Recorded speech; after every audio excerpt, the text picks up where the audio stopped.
A desert army stands parched, outnumbered, and desperate. The fate of Islam hangs in the balance, not with a sword, but with a fortune. One man steps forward. This is not a story of conquest, but of a quiet companion who bought victory with his entire wealth. The sacrifice of Uthman ibn Affan, in the heart of pre-Islamic Mecca, among the powerful tribes of the Quraysh, a boy was born into a legacy of trade and nobility. Uthman ibn Affan, of the esteemed Umayyad clan, a lineage of merchants, diplomats, and custodians of the sacred Kaaba, his world was defined by caravan routes stretching from Yemen to Syria, by profit margins, and by immense social prestige. He inherited a vast fortune and the nickname Al-Ghani the Wealthy. Yet, he also inherited a quiet conscience, known for his profound modesty, integrity, and a natural aversion to the idolatry and vice that plagued his society. Uthman sought truth where others sought power. That truth found him in the house of his close friend, Abu Bakr al-Siddiq. When Abu Bakr spoke of the Prophet Muhammad, peace be upon him, and the revelation of La ilaha illa Allah it resonated with the innate fitra Uthman had always nurtured. He did not hesitate, becoming one of the very first men to embrace Islam, drawn not by need, but by the undeniable light of Tawhid. His conversion sent shockwaves through the Quraysh. Uthman was not just another believer, he was a pillar of their economic and social structure. His uncle, Al-Hakam ibn Abi al-Hez, confronted him. The pressure was not the physical torture inflicted on others, but a threat of excommunication from his lineage, a social death for an Arab noble. Bound and pressured, Uthman's faith was unshakable. His reported response was firm, "By Allah, I will never leave this religion." When persecution intensified, the Prophet permitted a migration to the Christian kingdom of Abyssinia. Uthman and his wife, Ruqayya, the beloved daughter of the Prophet, led the first group. This was his first great test. Abandoning his thriving trade, his home, and his status in Mecca for the unknown, he became the first Muslim in history to emigrate for the sake of Allah. Even in exile, trials followed. He lost his beloved Ruqayya to illness. The Prophet compassionately later gave him the hand of another daughter, Kulthum, Nurayn, the possessor of two lights. Through these early trials, Uthman's wealth transformed in purpose. It was no longer merely for comfort. It became a trust, a divine deposit to be deployed in the service of a struggling ummah. The greatest test of that trust was yet to come. In Medina, the challenges shifted from persecution to the monumental task of construction. The Muhajirun had left everything behind. The most pressing need was water. The well of Ruma was controlled by a man who sold it at a high price. The Prophet made a profound promise: whoever buys the well of Ruma and dedicates its use to the Muslims will have a better fountain in paradise. Uthman stepped forward. He negotiated, first buying half the well, allowing free access on alternate days. When people naturally came only on the free days, the owner, seeing his profit vanish, sold his remaining share. Uthman paid a generous price and declared the well a perpetual waqf for all. This was the pattern of his sacrifice, strategic, enduring, and solving problems at their root. He did not simply give charity, he built infrastructure. He funded the caravan that had been missed before Badr. When the Prophet sought to expand the masjid, Uthman purchased the adjacent land. His wealth was the community's reserve. His role was also that of a diplomat. During the tense standoff at Hudaybiyah, when the Muslims were barred from pilgrimage, the Prophet needed an emissary respected even by the enemy. He chose Uthman, risking capture or death. Uthman entered Mecca.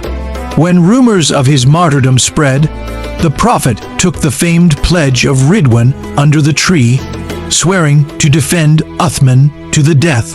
Uthman returned safely, his mission underscoring his unique position as a bridge, a man of peace trusted by both sides. Through every collective hardship, the year of sorrow, the hunger during the Battle of the Trench, Uthman's response was consistent, open-handed generosity. He shared the burden, distributing food from his personal stores. He was the backbone of the community, ensuring its stability. Then, in 9 news arrived that froze the hearts of the Muslims. The Byzantine Emperor Heraclius had amassed a colossal army in the north, at Tabuk, intent on crushing the rising Islamic State. The call to jihad was issued under the most severe conditions: searing summer heat, a ripe harvest needing tending, and a vast, harsh desert to cross. The hypocrites made excuses. The community's treasury was empty. The Prophet stood before them and laid bare the dire need, urging them to spend in the way of Allah. The Ansar and Muhajirin, in their profound poverty, brought forward handfuls of dates and small portions of barley, every contribution an act of heroism. But the army of 30,000 needed mounts, weapons, armor, and supplies for a month's-long march. The gap between what was offered and what was needed was a chasm. The future of Islam teetered on the edge, and in that moment of collective anxiety, Uthman ibn Affan stood up. He did not shout nor boast. He simply stood and walked with that familiar, dignified gait to where the messenger of Allah sat.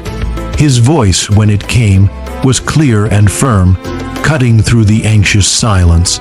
"O messenger of Allah," he said, "I provide for the army of hardship 200 camels with their saddles and loads." It was a staggering offer, a full caravan train. But the need was greater still. The Prophet, peace be upon him, understood the capacity of this trusted companion. He did not descend from the pulpit. Instead, he looked at Uthman and made a profound, open-ended duh. "May Allah forgive you, O Uthman, for what you have done in secret and what you have done openly." It was both a gratitude and an invitation. Uthman understood the moment was not for a single donation but for a complete endowment. He spoke again, and another 200 ounces of gold. Gasps surely swept the assembly, and Ibn Affan did just that. "O messenger of Allah," he declared, "I equip half the army." At this, the messenger of Allah, peace be upon him, stepped down from the pulpit. He pointed to the sky and then to Uthman, and proclaimed with a certainty that echoes through history, "After this day, nothing that Uthman does will harm him." He had given 1,000 camels and 10,000 dinars in gold. He single-handedly financed half of the entire 30,000 strong expedition.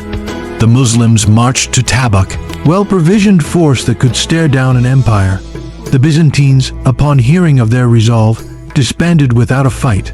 A war was won without a strike. Bought by the wealth of one man, understood everything he owned was a loan from Allah. The army returned victorious. Uthman lived a long life, becoming the third caliph and facing immense trials, but the Prophet's promise held. His ultimate destiny was secured. The sacrifice of Tabuk was not an investment in worldly power, it was a transaction for the hereafter. He traded what was fleeting for what is eternal. Uthman's legacy is not etched in conquered lands, but in the very concept of perpetual charity, Sadaqah Jariyah. The well of Rumah still symbolizes his solution. The expanded grounds of the Prophet's mosque still bear his gift, but beyond these acts, he established a spiritual standard, the standard of giving when it is most difficult, most needed, and most complete. While no specific verse was revealed solely, his act at Tabuk, his life is a living testament to the Quranic ethos. The example of those who spend their wealth in the way of Allah is like a seed which grows 7 spikes. In each spike is 100 grains, and who embodied, you will never attain righteousness until you spend from that which you love more perfectly than the man who gave his entire wealth in one sitting. The prophets for Uthman, for what he did in secret and open, unlocks the essence of his character. His greatest deeds were likely those unknown to history.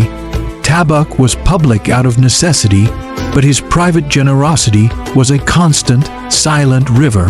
He defined the Muslim steward of wealth not as a hoarder, but as a distributor, a custodian for the Ummah. For us today, Uthman's story is a seismic challenge. In an age of hyper-consumerism, he asks us, what is your wealth for? Is it for layers of comfort while the Ummah faces poverty, war, and displacement? He did not wait to be asked twice. He saw the need and raced to meet it. His sacrifice teaches that true security lies not in bank balances, but in Allah's promise. The army of Tabuk is a metaphor for every collective challenge the Muslims face. It is the struggle for education, for relief, for preservation of faith. But the one who gives the most of what they cherish, be it wealth, time, skill, or voice, when the cause is desperate and the people are in need. Uthman ibn Affan, the possessor of two lights, the modest, the generous, teaches us that the greatest sacrifice is not always in blood. Sometimes it is in gold. It is the courage to let go of everything this world values to secure what Allah values. He did not just fund an army, he funded the future of Islam. And in doing so, he purchased his own eternity. Uthman's empty hands hold a lesson for us all. What are you holding onto that your Ummah needs?